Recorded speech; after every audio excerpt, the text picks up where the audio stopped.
Hello दोस्तों, नमस्कार। स्वागत है आपका हमारे यूट्यूब चैनल पर।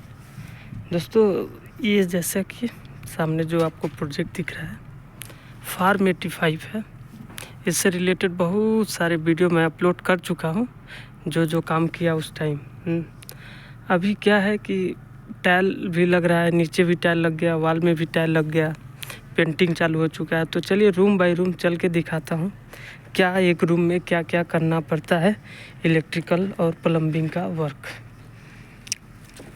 तो जैसे कि मैं उस समय अगर बताऊं, जैसे हम लोग जो टाई बीम होता है, ग्रिड स्लैब जब होता है उस समय हम लोग लो लेवल का काम करते हैं, प्लम्बिंग का पाइप डालते हैं, इलेक्ट्रिकल का स्लीव या डीबी तक पाइप जो भी एक्सेस होता है वहाँ तक ले जाते हैं, जैसा कि पिछले वीडियो में बताया। तो मान लीजिए इन केस कि जब वो ग्रिड स्लैब होने के बाद अगला काम सिविल का होता है कि वो लोग वाल चलाता है।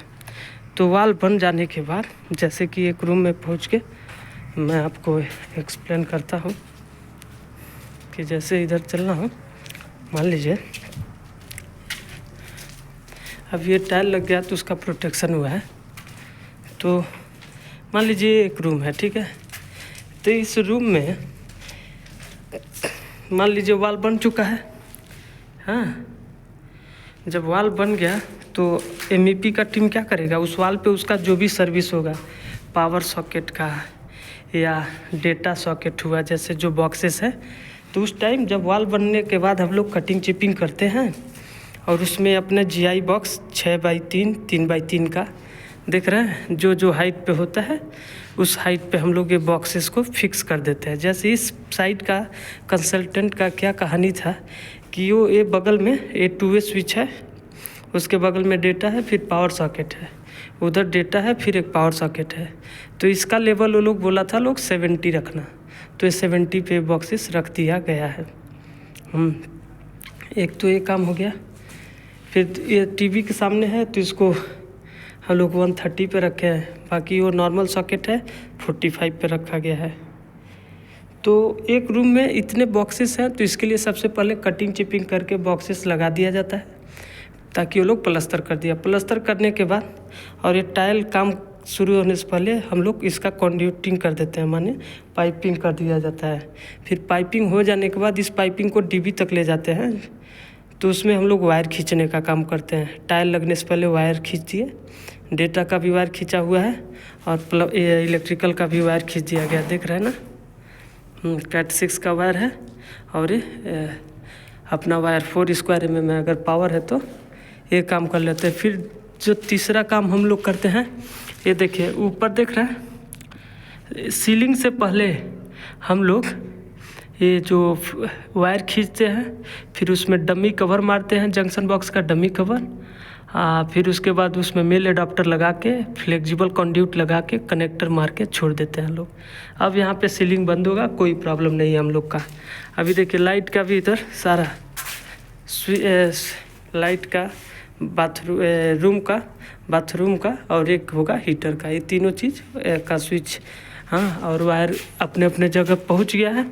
जैसे कि इधर देख रहे हैं बाथरूम में भी सारा वायर खींच दिया लोग, फ्लेक्सिबल लगाना बाकी है क्योंकि अभी इसमें थोड़ा डिले है। सीलिंग लगने से पहले ये काम हम लोग कर देंगे।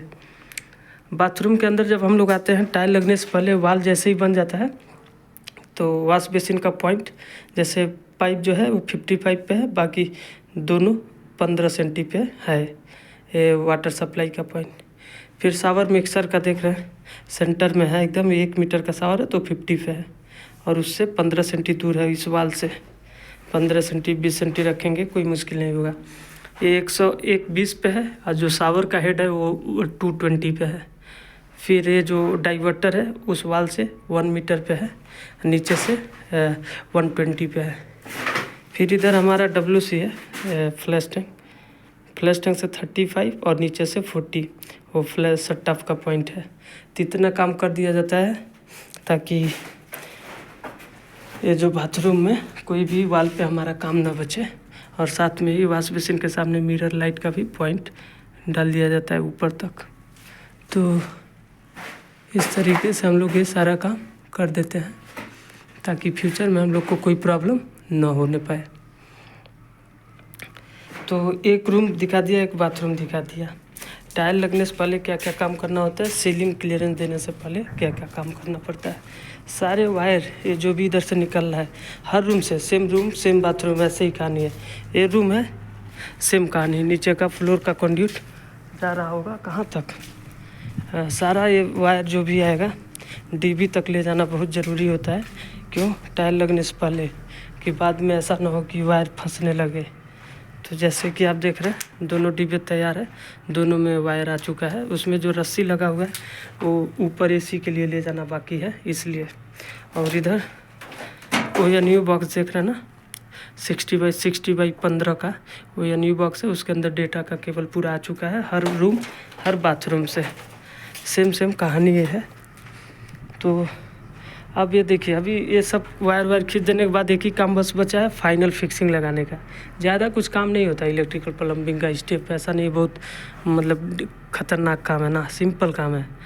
कि अभी देखिए पूरा वायर खींचने के बाद एक ही काम बचा, जब ये फाइनल पूरा पेंट वेंट हो जाएगा सीधे final fixing, switch socket WC wash basin जो भी आएगा फाइनल फिक्सिंग उसको लगाना चालू करेंगे लोग। तो स्टेप यही है, पहला काम लो लेवल, दूसरा काम वो प्लास्टर का क्लियरेंस, तीसरा काम टाइल से पहले अपना वायर खींचो। ये हो जाने के बाद प्लस लोग पेंट वेंट मारेगा, उसके बाद हम लोग अपना स्विच सॉकेट लगाना चालू करेंगे और फाइनल फिक्सिंग लगाना चालू करेंगे।